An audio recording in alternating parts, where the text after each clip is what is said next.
नमस्कार, जय हिंद. या व्हिडिओमध्ये आपण रासायनिक अभिक्रियांचे प्रकार अभ्यासणार आहोत. प्रकार पुढीलप्रमाणे आहेत. पहिला आहे संयोग अभिक्रिया, 2 अपघटन अभिक्रिया, 3 विस्थापन अभिक्रिया, 4 दुहेरी विस्थापन अभिक्रिया, 5 उष्मादाह्य अभिक्रिया आणि 6 उष्माग्राह्य अभिक्रिया.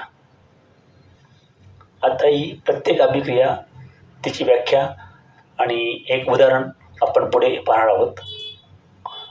पहिली अभिक्रिया आहे संयोग अभिक्रिया. व्याख्या पुढीलप्रमाणे आहे. जेव्हा एखाद्या अभिक्रियेत 2 किंवा अधिक अभिक्रियाकारकांचा रासायनिक संयोग होऊन एकच उत्पादित तयार होते तेव्हा त्या अभिक्रियेस संयोग अभिक्रिया असे म्हणतात. संयोग शब्दाचा अर्थच असा आहे 2 किंवा 2पेक्षा जास्त पदार्थ एकत्र येणे म्हणजे संयोग होणे.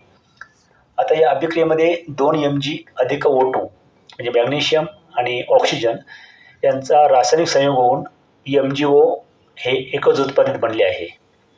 दुसरं उदाहरण आहे कार्बन अधिक ऑक्सिजन म्हणजे C अधिक O2 बरोबर CO2 म्हणजे कार्बनची ऑक्सिजन बरोबर अभिक्रिया होऊन CO2 हे एकच उत्पादित तयार होते.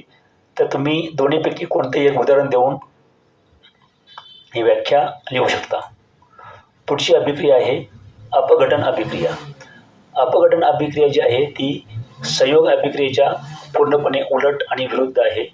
कारण संयोग अभिक्रियेमध्ये आपण काय केलं की 2 किंवा 2पेक्षा जास्त अभिकारकांचा संयोग झाला. या ठिकाणी एकाच अभिकारकापासून 2 किंवा 2पेक्षा जास्त किंवा अधिक असे उत्पादित तयार होतात. व्याख्या कशी आहे पहा.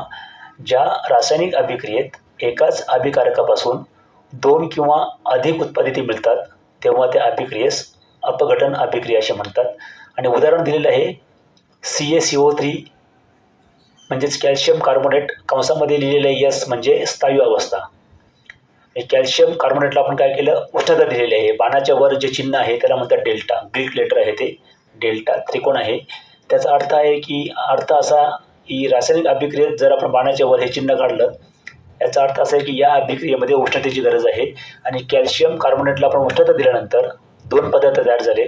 पहिला आहे कॅल्शियम ऑक्साईड स्थायी रूपामध्ये आहे प्लस CO2 कार्बन डायऑक्साईड वायू तयार झाला. म्हणजेच या अभिक्रियेमध्ये एकाच अभिकारकापासून उष्णता दिल्यानंतर 2 उत्पादिते बनलेले आहेत. एक कॅल्शियम ऑक्साईड प्लस दुसरा आहे कार्बन डायऑक्साईड. पुढची अभिक्रिया आहे विस्थापन अभिक्रिया आणि व्याख्या पुढीलप्रमाणे आहे. जेव्हा एका संयुगातील कमी अभिक्रियाशील मूलद्रव्याच्या आयनाची जागा जास्त अभिक्रियाशील मूलद्रव्य स्वतः आयन बनवून घेतो तेव्हा त्या अभिक्रियेस विस्थापन अभिक्रिया असे म्हणतात. उदाहरण आहे CuSO4 म्हणजे कॉपर सल्फेट, ॲक्वस AQ म्हणजे जलीय द्रावण प्लस झिंक म्हणजे जस्ताची पावडर आणि उत्पादिते 2 आहेत झिंक सल्फेट ॲक्वस सोल्युशन म्हणजेच जलीय द्रावण आहे आणि कॉपर तयार झालेलं आहे. तर कॉपर सल्फेटचं जलीय द्रावण जे आहे त्याचा रंग निळा असतो. त्याच्यामध्ये झिंक ॲड केल्यानंतर किंवा जस्ताची पावडर टाकल्यानंतर नवीन पदार्थ बनला झिंक सल्फेट जे रंगहीन द्रावण आहे. आणि प्लस तांबूस रंगाचे कण तयार झाले. ते कण कसले आहेत, कॉपरचे. 2 उत्पादिते आहेत झिंक सल्फेटचं रंगहीन द्रावण प्लस तांब्याचे कण हे खाली साचलेले आहेत. या अभिक्रियेचं नाव आहे विस्थापन अभिक्रिया. कारण झिंक हा कॉपरपेक्षा जास्त अभिक्रियाशील असल्याने तो कॉपर सल्फेटच्या द्रावणामधून कॉपरला बाजूला काढून आणि स्वतः त्या ठिकाणी जाऊन बसतो. त्याच्यामुळे तयार झालेलं जे उत्पादित आहे ते काय आहे, झिंक सल्फेट. आणि कॉपर हा वेगळा होतो, त्याचे तांबूस रंगाचे कण हे खाली साचतात. या पुढची अभिक्रिया आहे दुहेरी विस्थापन अभिक्रिया. व्याख्या पुढीलप्रमाणे आहे. ज्या अभिक्रियेमध्ये अभिकारकांच्या आयनांची अदलाबदल होऊन अवक्षेप तयार होतो तेव्हा त्या अभिक्रियेस दुहेरी विस्थापन अभिक्रिया असे म्हणतात. उदाहरण आहे AgNO3, Ag म्हणजे सिल्वर म्हणजे चांदी, AgNO3 सिल्वर नायट्रेट, ॲक्वस AQ म्हणजे जलीय द्रावण आहे प्लस NaCl सोडियम क्लोराईडचं जलीय द्रावण यांचा रासायनिक संयोग होऊन 2 पदार्थ बनले. AgCl म्हणजे सिल्वर क्लोराईडचा अवक्षेप तयार झाला प्लस सोडियम नायट्रेट NaNO3चं जलीय द्रावण तयार झालं. याच्यामध्ये तुम्ही पाहू शकता की पहिलं जे अभिक्रियाकारक आहे AgNO3 आणि दुसरं आहे NaCl. याच्यामध्ये Na Ag ठिकाणी गेला आणि Ag हा Na ठिकाणी आलेला आहे.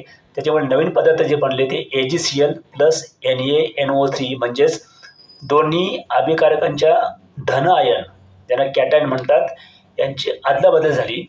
Na Ag ठिकाणी गेला आणि Ag Na ठिकाणी येऊन आणि आयनांची अदलाबदल होऊन नवीन अवक्षेप तयार झालेले आहेत AgCl प्लस सोडियम नायट्रेट. या अभिक्रियेला काय म्हणतात? दुहेरी विस्थापन अभिक्रिया. उष्माग्राही आणि उष्मादायी अभिक्रिया ज्या आहेत त्यांचा अभ्यास आपण पुढील व्हिडिओमध्ये करणार आहोत. तोपर्यंत धन्यवाद. जय हिंद.